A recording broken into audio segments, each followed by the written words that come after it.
इसमें से हम ग्लाइकोल को प्रोटेक्शन के लिए भी यूज करते हैं।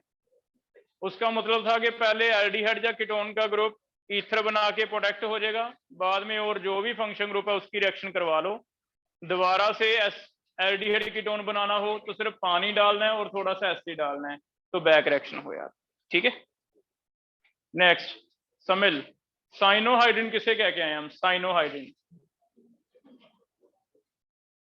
एल्डिहाइड कीटोन के ऊपर कोई मॉलिक्यूल ऐड होके अडक्ट बनता था जिसे साइनोहाइड्रिन कह के आए हैं। क्या ऐड करते थे? HCN। कार्बन पे आता है, अगर HCN ऐड करेंगे C डबल बॉन्ड O पे, तो बताओ कार्बन पे क्या लगेगा? CN। O पे क्या आएगा? H। बैठो, उसे कहते हैं साइनोहाइड्रिन। ठीक है, साइनोहाइड्रिन बनेगा। NaHSO3 प्योरिफिकेशन में कैसे यूज होता है एल्डिहाइड कीटोन की?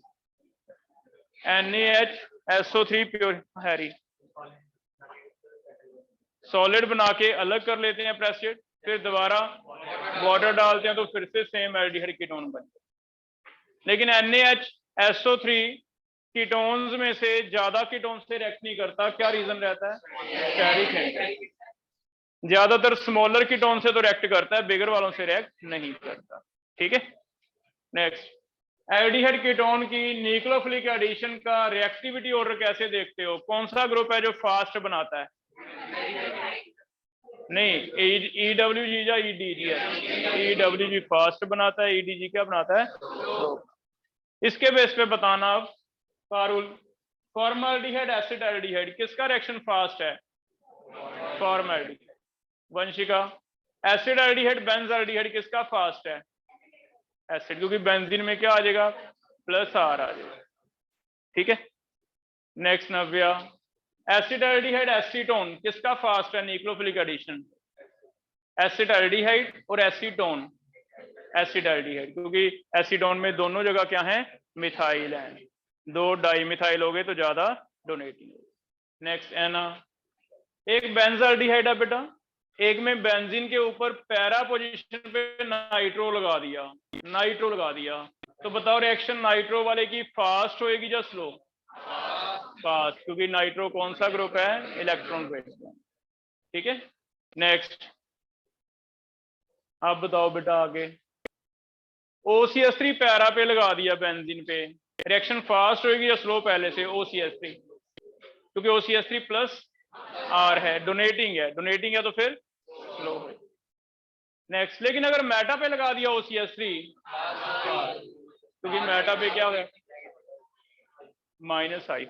ठीक है, क्लोरल में वाटर का जो रिएक्शन है न्यूक्लियोफिलिक एडिशन वो हो जाता है काफी एक्सटेंट तक। क्या रीजन है? H bonding. क्लोरल में क्या होता है? H bonding. ठीक है, इनमें से बताओ किसका न्यूक्लियोफिलिक एडिशन फास्ट होगा और क्यों होगा?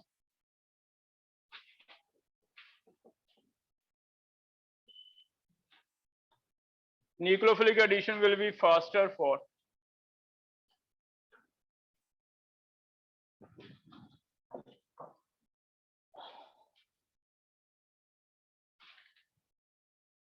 statement 1 undergoes fast nucleophilic addition, then आपको ट्रू फॉल्स करना है। Statement 1, statement 2।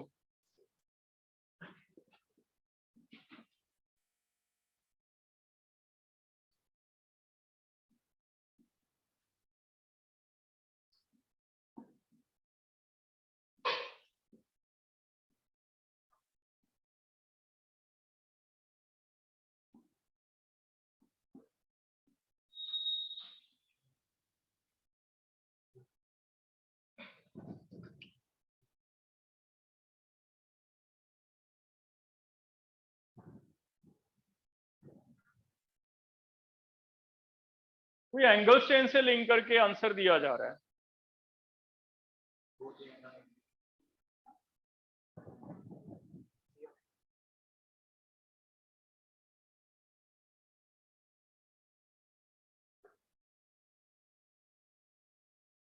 पहले में बताओ किसमें एंगल स्ट्रेन ज्यादा है? इसमें एंगल हाइब्रिडाइजेशन कौन सी है कार्बन की? sp2, तो एक्सपेक्टेड एंगल कितने का है,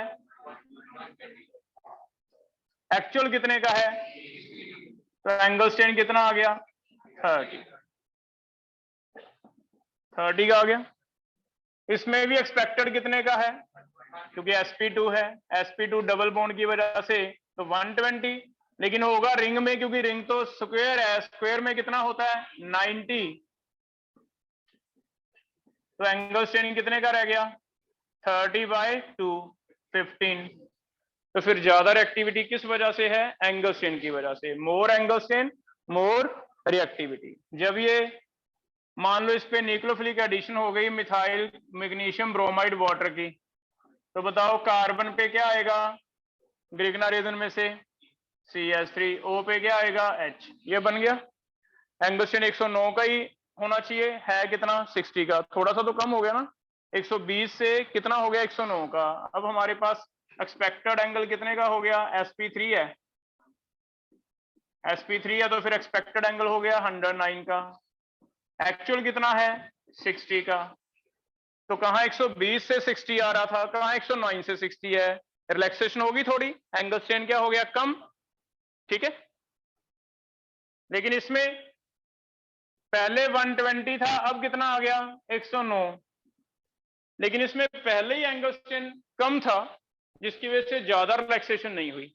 ज्यादा रिलैक्सिंग किसे लग रहा है, इसे, क्योंकि इसमें एंगल स्ट्रेन क्या था, बहुत ज्यादा एंगल स्ट्रेन होने की वजह से साइक्लोप्रोपेन वाले की रिएक्टिविटी ज्यादा है, साइक्लोब्यूटेन वाले की रिएक्टिविटी क्या है, कम।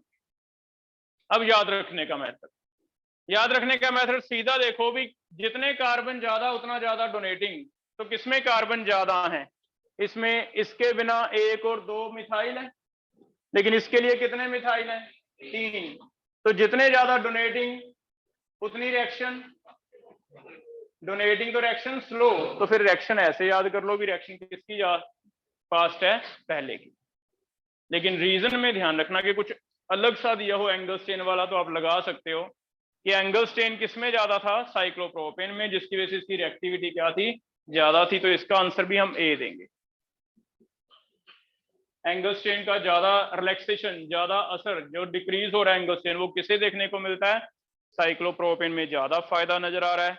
साइक्लोब्यूटेन में भी हुआ है ऑब्वियसली, लेकिन उसमें कोई ज्यादा तकलीफ है नहीं थी उसे, उसका एंगल स्ट्रेन सिर्फ 15 डिग्री का था, साइक्लोप्रोपेन का एंगल स्ट्रेन कितना था 30 डिग्री का, तो जिसमें ज्यादा तकलीफ थी भी एंगल स्ट्रेन की 30 डिग्री, उसने फिर जल्दी जल्दी से अपना एंगल स्ट्रेन रिलीज करने के लिए रिएक्शन फास्ट करवानी। जिसे तकलीफ कम थी उसे कोई जल्दी नहीं है रिएक्शन करवाने के लिए, वो तो पहले भी स्टेबल है ना, तो कुछ ऐसे लॉजिक दिया जाएगा, हो जाएगा। इट मींस क्वेश्चन सीधा है कि 3 कार्बन ज्यादा डोनेटिंग, 2 कार्बन कम डोनेटिंग, उसी से आ जाएगा आपका। लेकिन रीजन, क्योंकि स्टेटमेंट वाले क्वेश्चन जो आ रहे हैं उसकी वजह से मैं आपको रीजन भी बताया थोड़ा सा, कि स्टेटमेंट में हो सकता है एंगल स्ट्रेन का रीजन है, हो जाएगा बेटा। आगे टॉपिक कर रहे हैं, सेकंड टाइप हमने करना है nucleophilic addition followed by elimination.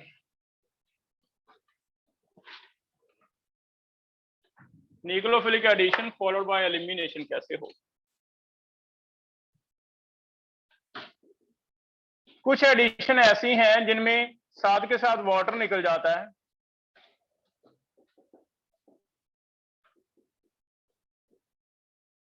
और जब भी एलिमिनेशन ऑफ वाटर होती है ऐसी रिएक्शन को जनरली कंडेंसेशन भी बोला जाता है, कि 2 मॉलिक्यूल ऐड अप हुए लेकिन बीच में से छोटा पार्ट टूट जाए, निकल जाए बाहर।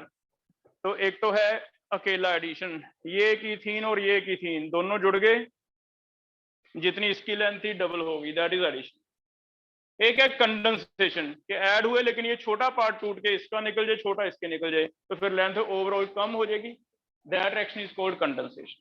तो अगर कभी एडिशन ऐसे होती है, इधर से H निकले, इधर से OH वाटर निकल गया बीच में से, तो ये ज्यादा क्लोज आ जाएंगे ना। जब ये वाला सिचुएशन है, ज्यादा क्लोज आ जाए, ऐसी रिएक्शन को ऑर्गेनिक में क्या कहा जाता है, कंडेंसेशन। तो yes, they are condensation reactions, है ना।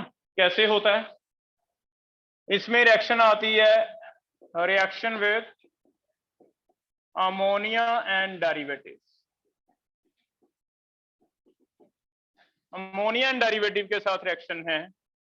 अगर आप कार्बोनिल की रिएक्शन अमोनिया डेरिवेटिव से करवाते हो, अमोनिया डेरिवेटिव में मैंने H हटा के कोई G ग्रुप लगा लिया, जैसे 2,4 DNP में आगे फिनाइल लगा होता था, आगे नाइट्रो, है ना, तो कुछ भी एक H हटा के मिथाइल, इथाइल, फिनाइल, जो मर्जी लगाते जाओ, हमने G ले लिया कॉमन एक बार, है ना।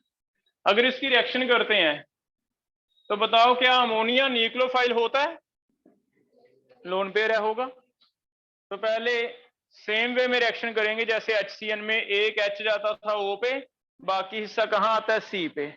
तो पहले केस में तो सेम रिएक्शन हुई, एक O पे तो H आ गया, N का H निकल गया, और बाकी हिस्सा क्या रह गया? N पे एक H और एक G मैंने ऐसे कॉमन रखा है क्योंकि आगे पढ़ेंगे मिथाइल, इथाइल, जो मर्जी आता जाए, ये बन गया। अब ये टिपिकल हो तो गई न्यूक्लियोफिलिक एडिशन, लेकिन इसे अलग से क्यों पढ़ रहे हैं?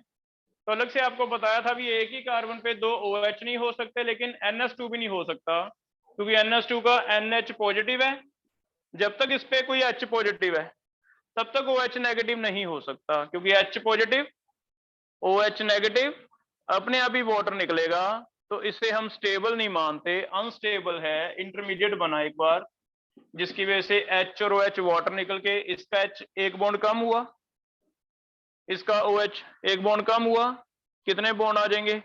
डबल बॉन्ड, तो इसमें डबल बॉन्ड बन जाता।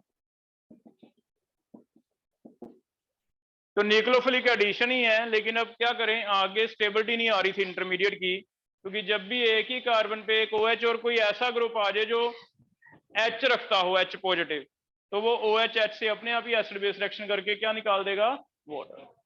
तो इसमें मैंने पहले भी लिखवा दिया था आपको कि दो OH नहीं हो सकते, या एक OH एक NH2 भी नहीं हो सकते, क्योंकि एक OH एक NH2 का H वाटर निकलेगा ही निकलेगा, है ना। तो इस वजह से हमें अलग कैटेगरी बनानी पड़ी।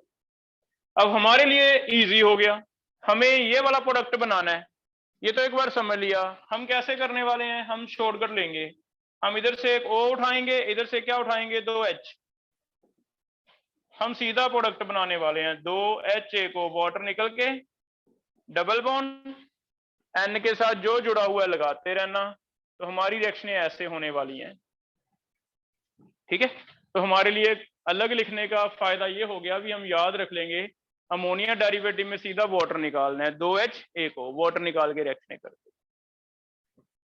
कर लोगे बेटा। रिएक्शनें पढ़ने से पहले एक चीज और इंपॉर्टेंट इसमें लिख लो, इसमें pH स्पेसिफिक चाहिए मुझे 3.5, अगर आपको बेस्ट यील्ड चाहिए तो pH 3.5 रखनी है। pH 3.5 ही क्यों कहा उसने? क्योंकि pH 3.5 स्लाइटली एसिडिक है, ना तो ज्यादा एसिडिक है, ज्यादा एसिडिक मींस 1 होता 2 होता, ना ही बेसिक है। अब कभी ये, वैसे तो हमें सिर्फ इतना क्वेश्चन आएगा मल्टीपल में भी, pH देके पूछेगा भी pH 7 रखें, 8 रखें, 3 रखें, या कितनी रखें, तो 3 के आसपास वाला जो भी क्लोज होगा वो लेंगे। लेकिन फिर भी चलो हम रीजन भी समझ लेते हैं भी ऐसा क्यों है। तो आंसर इज, मान लो सोल्यूशन इफ pH इज acidic, that is much less like 1, तो फिर रिएक्शन में थोड़ी प्रॉब्लम आती है। रीजन, एसिडिक का मतलब आपने मीडियम थोड़ा एसिडिक दिया होगा तो कुछ ना कुछ एसिड डाला होगा, थोड़ा सा HCl डाला होगा कैटलिस्ट की तरह, या थोड़ा सा कोई सल्फ्यूरिक एसिड डाला होगा। लेकिन अगर हम मीडियम एसिडिक देते हैं बेटा, pH एसिडिक कर देते हैं, तो प्रॉब्लम ये आएगी कि मान लो HCl आपने डाला है, हमारे पास अमोनिया है, जो अमोनिया डेरिवेटिव है, तो एक बेस है, एक क्या है? एसिड। अगर स्ट्रॉन्ग एसिड डाल दोगे तो पहले एसिड बेस रिएक्शन ही होने लग जाएगी, NH4Cl, अमोनिया जो अटैक करना था कार्बन पे भूल जाएगा, उसने अपनी रिएक्शन ही चेंज कर लेनी है, वो किससे रिएक्ट करने लग जाएगा? एसिड से। तो हम कहेंगे एसिड नहीं डालना, स्ट्रॉन्ग नहीं डालना, वीक डाल दो, क्योंकि वीक बेस है, वीक एसिड है, तो कोई ज्यादा रिएक्शन होने के चांसेस नहीं है ना। तो एसिडिक नहीं रखना, रीजन जो हमारा अमोनिया है कहीं वो एसिड से रिएक्ट करने लग जाए तो हमारा प्रोडक्ट आएगा नहीं, ठीक है। दूसरा, बेस के साथ क्या तकलीफ हो गई? अगर pH बेसिक है मींस 8 है, 9 है, 10 है, तो रिएक्शन नहीं होएगी। रीजन, अगर बेस आ गया, बेस का मतलब OH नेगेटिव डाल दिया आपने, तभी बेस होगा, है ना। बेसिक का मतलब OH नेगेटिव आना, एसिडिक का मतलब H पॉजिटिव आना। अगर OH नेगेटिव आ गया तो यहां देखो प्रॉब्लम इसे होएगी कि हमारे पास OH नेगेटिव एक्स्ट्रा है और यहाँ पे अमोनिया डेरिवेटिव है, दोनों को कार्बन पॉजिटिव पे अटैक करना है।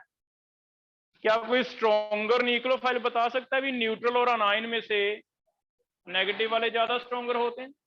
तो फिर क्या प्रॉब्लम होएगी कि हमारा कुछ परसेंट अटैक जो है OH ही करने लग जाएगा, कुछ परसेंट OH अटैक करने लग जाएगा, इसे तो चांस ही नहीं मिल रहा, जिसकी वजह से यील्ड फिर से क्या रह गई, कम रह गई। तो हम नहीं चाहते भी हमारा वेस्टेज जाए, इसलिए हम इंस्ट्रक्शन देंगे कि भी पीएच ना तो बहुत एसिडिक रखो ना बहुत बेसिक, स्लाइटली बेसिक रखो। थोड़ा सा थोड़ा सा कोई ऐसा वीक एसिड डाल सकते हो आप, कार्बोनिक एसिड डाल सकते हो, थोड़ा सा स्ट्रॉन्ग एसिड ना डालो, कोई वीक एसिड डाल दो, उससे आपकी रिएक्शनें फास्ट हो जाएगी। ठीक है, तो पीएच मेंटेन करना जरूरी है इनके लिए, कितना 3.5 कर लोगे बेटा, हो जाएगा। तो मैं बोर्ड में क्वेश्चन आ सकता है भी ऐसा क्यों है, तो आप आंसर दे दोगे भी अगर ज्यादा एसिडिक है तो अमोनिया रिएक्ट कर जाएगा, अगर ज्यादा बेस है तो OH इसके साथ कंपीट करने लग जाएगा। दोनों ही केसेस में कुछ ना कुछ परसेंट यील्ड हमारी वेस्टेज की तरफ जाने लग जाएगी, हम ऐसा नहीं चाहते, जिसकी वजह से पीएच कंट्रोल करके निकाला है कि कितने के आसपास रखें, 3.5 के आसपास, हो जाएगा बेटा। अब पढ़ रहे हैं इसके रिएक्शंस क्या क्या है। रिएक्शंस में अमोनिया डेरिवेटिव कौन कौन से हैं, बस वो हमने देखना है। 3 रिएक्शनें हैं जो दी हुई हैं हमें करना तो यही है कि C डबल बॉन्ड हो, NH2 G के साथ रिएक्ट करना है, लेकिन G कौन सा है, इसके बेस पे पहली रिएक्शन है, अगर ये NH2OH हो गया तो पहली रिएक्शन आ जाएगी C डबल बॉन्ड हो, इसके साथ आप NH2OH की रिएक्शन, इसे एक नाम दे दिया, इसे कहा जाता है hydroxyl amine, hydroxyl OH group, amine group, hydroxyl amine. करो रिएक्शन कैसे होगा, वाटर निकाल दें, प्रोडक्ट बना सकते हो, क्या बनेगा, डबल बॉन्ड NOH।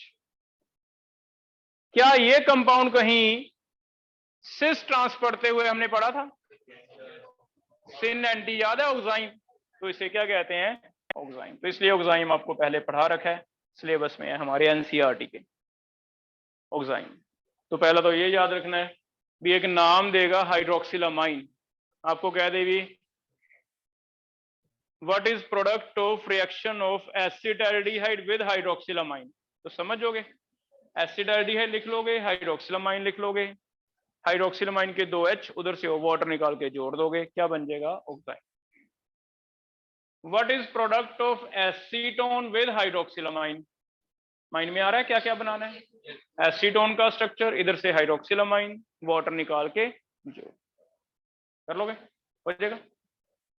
आगे सेकंड है पीएच 3.5 रखनी है, सेकंड है हाइड्रोक्सिल अमाइन की जगह, ये हमने पढ़ा हुआ है, ये वाला कौन सा कंपाउंड रहता था, हाइड्राजीन, तो हाइड्राजीन एंड डेरिवेटिव आ जाएंगे, हाइड्राजीन से प्रोडक्ट बनेगा C डबल बॉन्ड हो, NH2, जो प्रोडक्ट बनेगा इसे बस नाम उसने हाइड्राजोन दिया हुआ है, हाइड्राजोन, ठीक है। तो हाइड्राजीन का क्या बनेगा, हाइड्राजोन। आगे इसमें डेरिवेटिव आ सकते हैं बेटा, आपको रिएक्शन यही करनी है। क्या चेंजेस आपको पहले भी बताई थी भी, हो सकता है यहां वाला एक H हटा के आगे मिथाइल लगा दे, इथाइल लगा दे, प्रोपाइल, आइसोप्रोपाइल बेंजीन, तो आपको मेन फोकस यहाँ पे करना है, एक और निकालेंगे 2 H, पीछे सिर्फ जोड़ना है, इधर वाला हिस्सा और इधर वाला हिस्सा जो है वो वैसे ही जोड़। फिनाइल हाइड्रोजन, याद है 2,4-DNP लिखवाई दिया था आपको, क्या नेम था इस रेजन का, ब्रैडीज रेजन, तो वो सारे हाइड्रोजन डेरिवेटिव कर लोगे। और लास्ट एक थर्ड है, थर्ड कौन सा है, semi carbazide, semi carbazide, semi carbazide ये भी आपको शायद बताया हुआ कि इसमें 2 जगह NH2 लगा देता है, हाइड्रोजन का ही डेरिवेटिव है, अगर अमाइड लग जाए इसमें NH2 दोनों जगह लगाएगा 1 और 2, और आपको ये डिसाइड करना होगा कि मैं 2H जो निकालने लगाऊं वो 1 वाले निकालूं या 2 वाले। याद है 1 वाले, क्योंकि 2 में रेजोनेंस हो गया था तो लोन पेयर है ही नहीं, इन्वॉल्व हो गया रेजोनेंस में। तो 1 और 2 में से क्वेश्चन जीओसी का बन गया अभी, which one is more nucleophilic. 1 का नाइट्रोजन ज्यादा न्यूक्लियोफिलिक है या 2? तो 2 पे तो पॉजिटिव आ गया, तो जीओसी का क्वेश्चन क्या बन गया? पहला, नाइट्रोजन 1 वाला मोर न्यूक्लियोफिलिक है, क्योंकि नाइट्रोजन 2 के पास तो लोन पेयर दिख रहा है लेकिन एक्चुअल में है नहीं, लोन पेयर उसने अपना किसे दे रखा है? सीओ को। या फिर जीओसी का क्वेश्चन बन गया कि N1 और N2 में से which one is more basic, तो N1 इज मोर बेसिक। या फिर जीओसी का क्वेश्चन आ गया कि अगर मैं इसमें H पॉजिटिव डालता हूं तो वो H पॉजिटिव पहले कहां अटैक करेगा, 1 पे या 2 पे? तो 1, है ना। एल्डिहाइड कीटोन में सिर्फ ये क्वेश्चन बना भी 2H इधर से जोड़े या इधर से। आपको जानबूझ के ऐसे लिख के दिया जाएगा कि एक एसिड एल्डिहाइड है, इसमें ऐसे लिख के दिया जाएगा, और हमने जल्दी में अगर क्वेश्चन कर दिया तो हमारा गलत हो गया। हम क्या करेंगे, क्या ये करना है 2HA को? नहीं करना, हमने इसे पहले उल्टा कर, हम कहेंगे नहीं ऐसे नहीं होगा रिएक्शन। कैसे होगा? इसका अपनी तरफ से लिखेंगे कि पहले उल्टा करके लिखो, NH2 इसके सामने लेके आओ, अब 2HA को वाटर निकाल के फिर आपको प्रोडक्ट बनाना है। तो बस इतना ध्यान रखना है, हो जाएगा। अमाइड ग्रुप नहीं रिएक्ट करेगा, कौन सा ग्रुप रिएक्ट करेगा? अमाइन। हमने किया था ना भी amides are not basic, amines are basic, तो वही वाला केस है कि अमाइड्स आर नॉट बेसिक, ये रिएक्ट नहीं करेंगे, कौन करेगा? अमाइन। कर लोगे? तो ये 3 मेन है। हाइड्रोक्सिलामाइन से क्या बनता है? ऑक्साइम। हाइड्राजीन डेरिवेटिव से क्या बनता है? हाइड्राजोन। और सेमी कार्बाजाइड से क्या बनता है? इसे लिख लो सेमी कार्बाजोन। सेमी कार्बाजोन जो प्रोडक्ट बनता है that is known as semi कार्बा।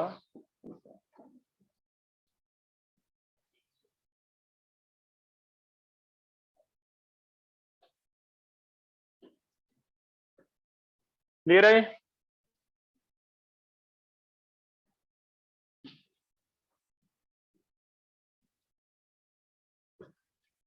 अब इसके कुछ एक इंपॉर्टेंट पॉइंट्स लिख रहे हैं। इंपॉर्टेंट इज, पहला इंपॉर्टेंट,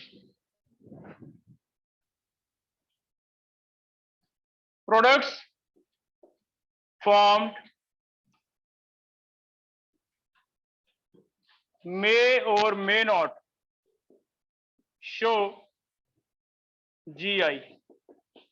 जितने भी प्रोडक्ट बनते हैं इनमें एक क्वेश्चन रहेगा ज्योमेट्रिकल आइसोमरिज्म का, दिखा भी सकते हैं नहीं भी दिखा सकते। पहला केस, अगर एल्डिहाइड्स हैं, aldehydes will form all products with GI, क्योंकि एल्डिहाइड में एक साइड R होने वाला बेटा, एक साइड H होने वाला है। यहां अगर डबल बॉन्ड N आता है, हाइड्राजीन हो, ऑक्साइम हो, ऑक्साइम है तो एक OH एक लोन पेयर, C और N पे, याद है C और N पे भी GI होगा। एल्डिहाइड में हमेशा ही होगा, चाहे वो ऑक्साइम हो, चाहे वो हाइड्राजोन हो, चाहे वो सेमी कार्बाजोन हो, कोई भी हो तो GI दिखाए, ठीक। लेकिन कीटोन में symmetrical ketones will not show GI but unsymmetrical ketones can show GI। Unsymmetrical दिखाएंगे मींस अगर दोनों सेम है मिथाइल तो हमें आज भी इसका हाइड्रोजोन बनाना है, बताओ वो हाइड्रोजोन GI दिखाएगा या नहीं? तो हम कहेंगे नहीं एसीटोन का नहीं दिखाएगा, क्योंकि ये क्या है? सिमेट्रिकल। सेम आगे नहीं दिखाएगा, नो GI किसी के साथ भी। हमें आज इसका सेमी कार्बाजोन बनाना है तो क्या इसका सेमी कार्बाजोन 2 बनेंगे, सिन और एंटी? हम कहेंगे नहीं एक ही बनेगा। हाँ, लेकिन अगर अनसिमेट्रिकल होता, एक यहां मिथाइल होता, एक क्या होता? इथाइल, तब GI क्या होगा? पॉसिबल।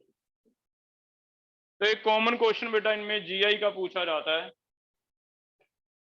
तो तीनों केसेस में, हाइड्रोजन डेरिवेटिव में, सेमी कार्बाजाइड में और ऑक्साइम में जीआई है या नहीं, कुछ ऐसे क्वेश्चन पूछेगा।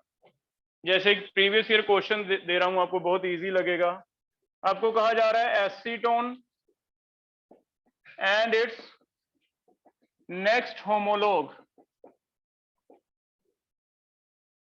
form oximes with NH2OH. Number of oximes formed are, option है 4, ऑप्शन है 3, ऑप्शन है 2, ऑप्शन है 1। यस, क्या कह रहे हो? सी 3 या 2? बी 3 बनेंगे। एसीटोन का मतलब सॉल्यूशन लिख रहे हैं इसका, एसीटोन का मतलब सिमेट्रिकल हो गया, इसका तो एक ही बनेगा। क्या ये सिन एंटी दिखा सकता है? No GI. लेकिन इसका नेक्स्ट होमोलॉग समझते हो, उससे एक कार्बन बढ़ के जो आ जाए, ये प्रोपेनोन है तो नेक्स्ट हो गया ब्यूटेनोन। ब्यूटेनोन का मतलब एक तरफ CH3 है तो दूसरी तरफ C2H5 है, 4 हो गए। क्या ये दिखा सकता है बेटा? तो हम कहेंगे दिखा सकता है, तो इसका एक सिन बनेगा, एक क्या बनेगा? एन। तो ये आपको खुद दिमाग से सोचना भी नंबर क्यों पूछ रहा है। अगर नंबर पूछ रहा है 2 तो सीधा ही आंसर था, फिर एक इसका बना एक इसका बना। नंबर का मतलब याद रखना भी, इसमें एक और चीज हमें इंपॉर्टेंट बना के लिखवाई थी क्लास में, जीआई। जीआई के बेस पे नंबर बनेगा भी, किसमें जीआई दिखाता है किसमें नहीं दिखाता। तो पहले का एक ही बना, दूसरे के कितने बने? 2 बने, तो टोटल 1 और 2 टोटल कितने हो गए? तो कुछ क्वेश्चन ऐसे आए, ठीक है। Same is for hydrazine, same is for methyl hydrazine, means ये आ चुका, ये आ चुका। जो नहीं मिलेगा बुक्स में, आपको कंफ्यूज करेगा, वो लिखेगा कहीं ना कहीं सेमी कार्बाजाइड। तो याद रखो सारों के लिए है जीआई, ये नहीं लिखा होता बुक्स में, सिर्फ इतना लिखा होगा ऑक्साइम में ये होता है। तीनों के लिए है, हाइड्रोजीन्स के लिए भी है, फिनाइल सेमी कार्बाजाइड के लिए, क्योंकि तीनों एक ही चीज है ना, तो सभी के लिए होगा। तो कल को जो आने के चांसेस हैं यहाँ पे चेंज होगा, ऑक्साइम की जगह हो सकता है हाइड्रोजोन्स, हो सकता है फिनाइल हाइड्रोजोन्स, हो सकता है सेमी कार्बाजोन्स पूछा जाए। बात एक ही है, जीआई दिखाता है नहीं दिखाता उन पे नहीं डिपेंड करता, इन पे डिपेंड करता है। ये सेम है तो नहीं दिखाता, अलग है तो हो जाएगा बेटा। एक और ट्राई करो फिर। Find out number of products including GI, find out number of products including GI formed by reaction of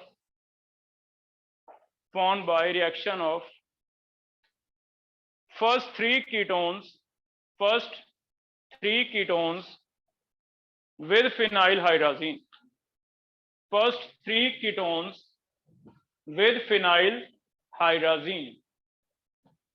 Options are first three ketones with phenyl hydrazine. Options are A option 3, B option 4, C option 5, D option none. इनमें से कोई भी नहीं। अब first three ketone, कोई बताओ ketone का first member किसे आता है? फर्स्ट मेंबर क्या है? प्रोपेनॉन। तो स्टार्ट मीथ से हो जरूरी नहीं है, इसका फर्स्ट मेंबर ही क्या होगा? प्रोपेनॉन, क्योंकि मिनिमम 2 मिथाइल और बीच में सी। तो फर्स्ट मेंबर लिखो propanone, second butanone, third pentanone.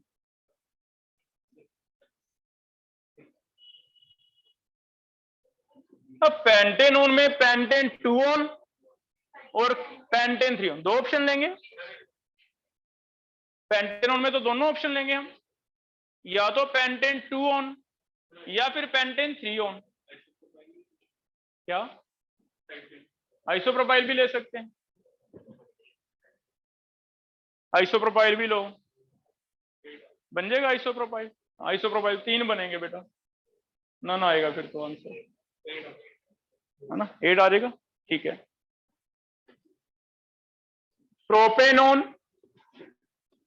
Butanone, लेकिन पेंटेनोन में ओन कितने हैं ये डिपेंड करेगा। प्रोपेनोन एक ही है। ब्यूटेनोन इसका एक बनेगा, चेक करो। ये सिमेट्रिकल है या अनसिमेट्रिकल? तो इसके जहां अनसिमेट्रिकल है 2 लिख दें। पेंटेन, पेंटेन का pentane 2 on, pentane 3 on. Metamers बनेंगे, याद है मेटामर्स? 3 वाले का एक आइसो भी बन जाता था, तो इसके 3 मेटामर पॉसिबल है। अब तीनों में पहला देखो भी, एक बनाए या 2, सिमेट्रिकल है या अनसिमेट्रिकल? तो 2 लिख दो। दूसरा क्या है? सिमेट्रिकल, तो कितने लिखेंगे? 1। ये क्या है? अनसिमेट्रिकल, तो कितने लिखेंगे? 2। तो टोटल 5 तो यही हो गए, 2 और 3 कितने हो गए टोटल? तो आंसर लिख लो।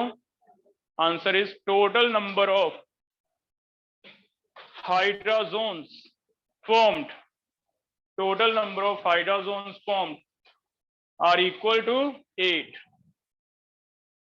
Total number of hydrogens formed are equal to 8. हो जाएगा बेटा?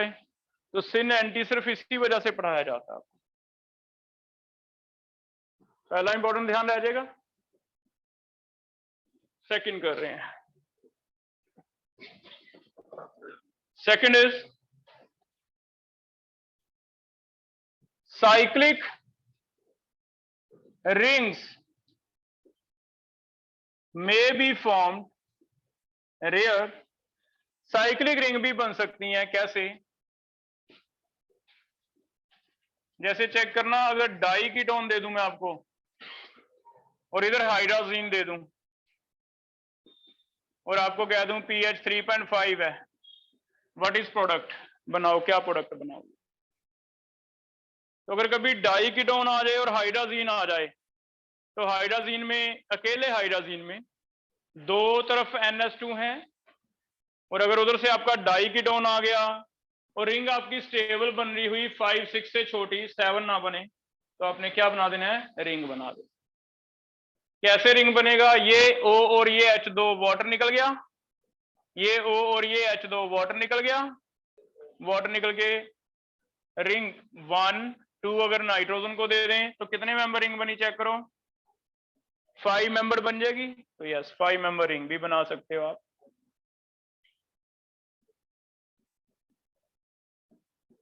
कैसे बन जाएगा?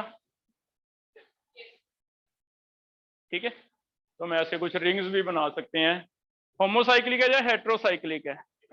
हेट्रो। अगर कार्बन के बिना कोई और आया था बीच में तो क्या बनेगा? हेट्रोसाइक्लिक। ठीक है, कर लोगे बेटा?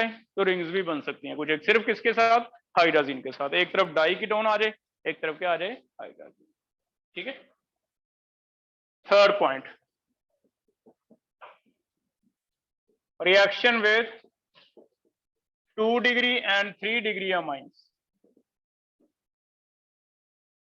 अब अगर एसिड एल्डिहाइड है या कोई भी एल्डिहाइड या कीटोन है, हमने रिएक्शन करवाया भी NH2 के साथ,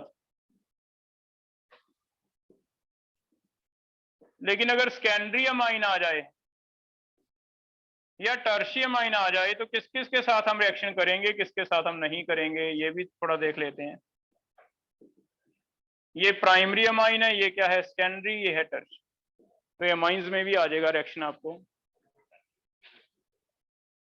ठीक है, इसे ऐसे बोला जाता है amination of aldehyde and ketone, है ना। अब पहला तो हमने पढ़ा है जो हमें एनसीईआरटी में दिया है, ये तो आप कर लोगे, 2HA को वाटर। लेकिन अगर उसने पूछ दिया सेकंड और थर्ड, यही वाला टॉपिक जाके अमाइंस में, कि अब कैसे होगा? तो थर्ड में तो लिख लो बेटा नो रिएक्शन।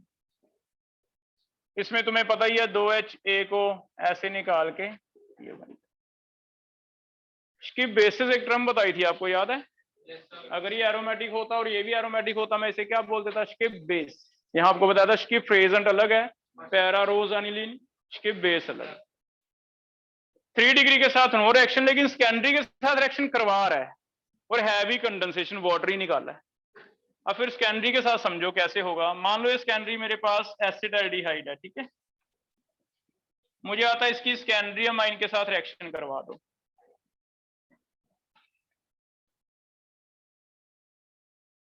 तो एसिटाल्डिहाइड की जो एक और खास बात है वो है कीटोइनोल टॉटोमरिज्म। क्या इसका तुम इनोल बना सकते हो? तो ये मॉलिक्यूल दिखने में एक है लेकिन एक्चुअल में दो हैं। जब पानी में बीकर में डाला हुआ है ये एक नहीं है, ये दो मॉलिक्यूल हैं। कैसे? एक इसका इक्विलिब्रियम मिक्सचर ये बन रखा है इनोल फॉर्म, याद है?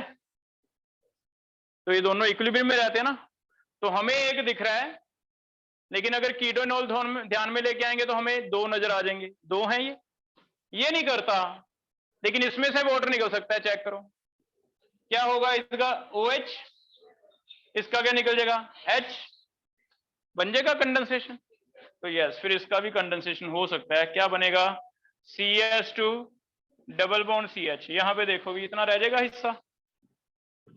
क्या ये सही लिखा मैंने? OH निकाल दिया, ये समझ आ गया? अगर इधर से OH निकाल रहे हैं, इस N का एक H तो है ही है ना इसके पास, क्या एक H एक OH वाटर निकल जाएगा? वाटर निकल गया, पीछे N के ऊपर ये जुड़ गया, हो जाएगा। तो यस, सेकेंडरी के साथ भी करना है, यहां नहीं तो अमाइंस चैप्टर में आ जाएगा। लेकिन हम कोशिश कर रहे हैं भी एक रिएक्शन पढ़े और उसके जितने भी टाइप के क्वेश्चंस हैं वही पढ़े, है ना, ये हो जाएगा। इसे एक नाम दिया जाता है कई बार, ये ईन है। जैसे बेटा ये ईन ओल था तो क्या बन गया, इनोल। ये ईन है तो ये क्या है, अमाइन, तो ये बन जाएगा ईन अमाइन। तो हो सकता है आंसर में लिखा जाए भी product formed is in amine, हम कहेंगे यस ईन अमाइन हो जाएगा। तो प्राइमरी के साथ तो कंडेंसेशन होती है 2HA को वाटर, सेकेंडरी के साथ भी होती है। सेकेंडरी के साथ कैसे करना है, इनोल बना के करना है। टर्शी के साथ क्या लिख देना है, नो रिएक्शन। तो ऐसे क्लियर है, ये बात समझ आ गई? हो जाएगा ये भी। और लास्ट एक इंपॉर्टेंट है, नेक्स्ट इंपॉर्टेंट लिखो,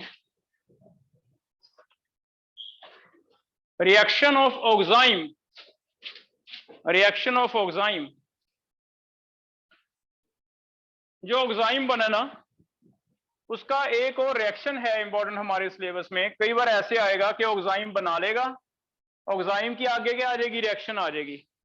तो एक रिएक्शन ऑफ ऑक्साइम आ जाता है, बहुत ही इंपॉर्टेंट नेम रिएक्शन है, इसे लिखो बैकमैन रीअरेंजमेंट। बैकमैन रीअरेंजमेंट है।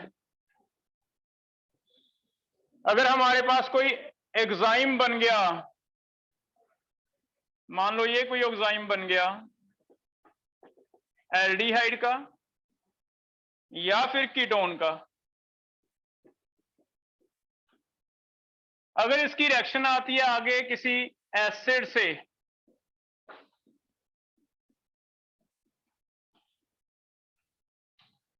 तो पहले में तो सिंपल रिएक्शन करना है भी, कंसर्न सल्फ्यूरिक एसिड है तो HOH वाटर निकल जाता है, HOH वाटर निकल के जनरली R C का एक बॉन्ड टूटा, N का एक बॉन्ड टूटा, तो ट्रिपल बॉन्ड बन जाएगा।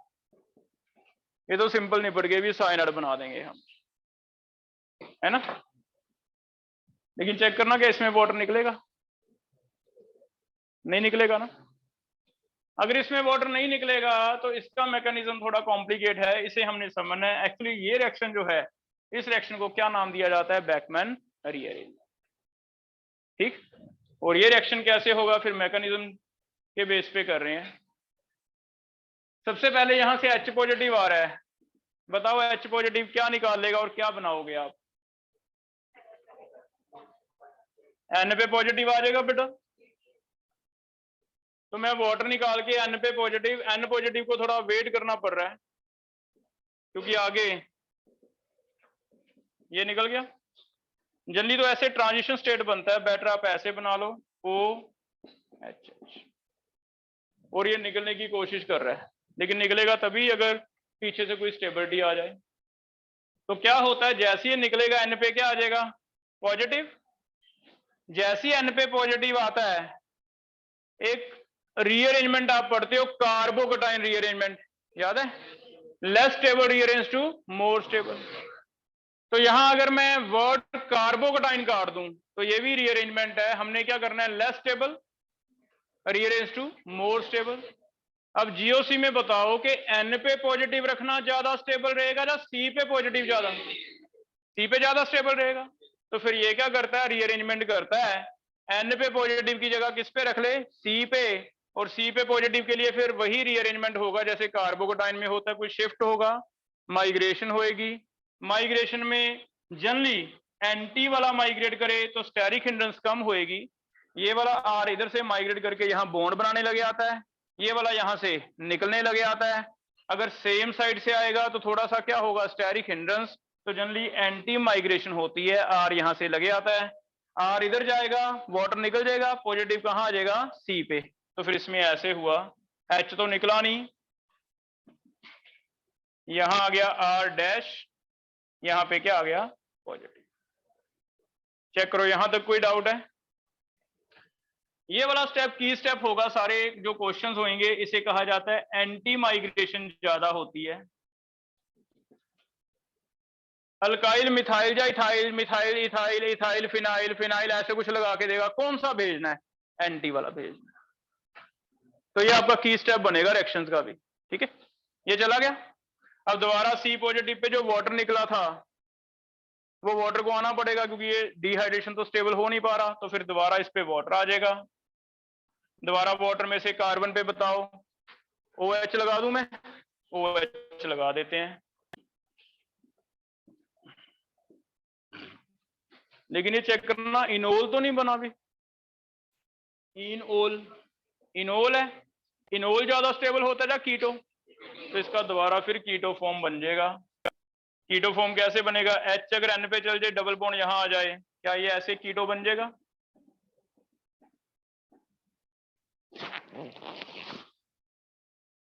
ठीक है, तो इनोल बन गया, इनोल का फर्दर क्या बन जाता है, कीटो फॉर्म, और ये कीटो ऐसे बन जाता है। इसे कहा जाता है, क्या ये फंक्शन ग्रुप कहीं पढ़ा है आपने? अमाइड है ना, अमाइड है, अमाइड में एन पे अल्काइल लगा हुआ है तो हम कहते हैं एन अमाइड बनता है, एन अल्काइल अमाइड बनता है वैसे, ठीक है।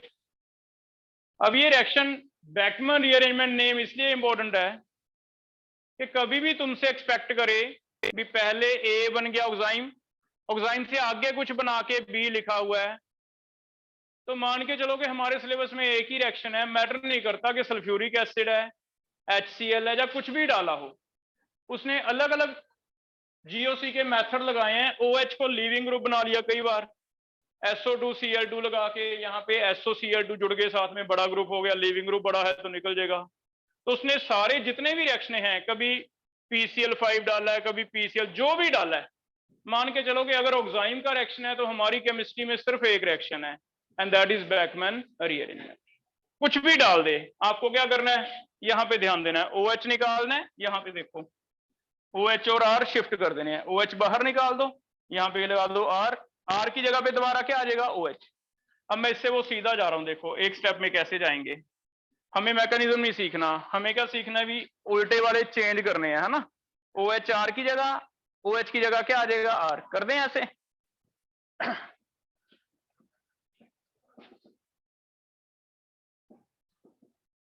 यहां पहुंच गया मैं सीधा, देखो ये वाले स्टेप पे आ गया। इसके बाद इनोल है, इनोल का क्या बनेगा, तो आपको ये सारा छोड़ देना है, आपको क्या करना है, रीअरेंजमेंट, OH और R जो आमने सामने एक्सचेंज कर दो, OH R की जगह ले आओ, R कहां ले जाओ, OH की जगह बना लोगे। उसके बाद आपने ये देखना भी इनोल है, डबल बॉन्ड यहां लेके H कहां ले जाओ, N पे, तो आपका अमाइड बन जाएगा कौन सा। तो हम इसे सिंपल कर लेंगे कि अगर ऑक्साइम में कोई भी आगे रिएक्शन आती है, आपको OH के साथ R एक्सचेंज करना है, ये बना देना है, बाद में बस इसका इनोल वाला कीटो बना देना है, ऐसे कर लेना है, हो जाएगा।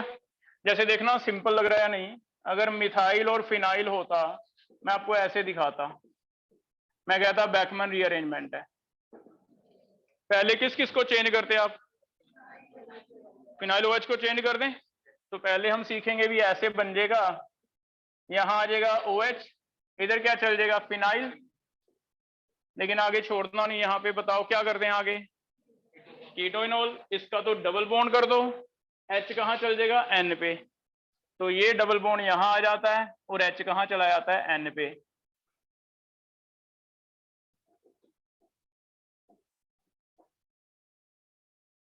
तो ऑप्शन में बस यही फर्क होगा भी, आपको ऑप्शन में दो मिलेंगे, एक तो लिखेगा भी N पे फिनाइल गया वो अमाइड है, या फिर N पे मिथाइल गया। तो हम कहेंगे मिथाइल नहीं जाएगा, कौन सा जाएगा, फिनाइल, क्योंकि एंटी माइग्रेशन बचेगा।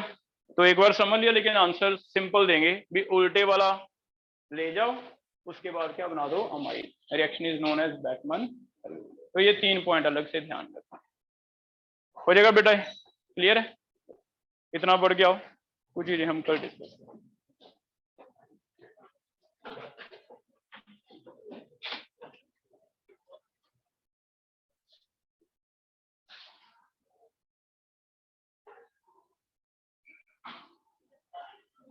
Good morning.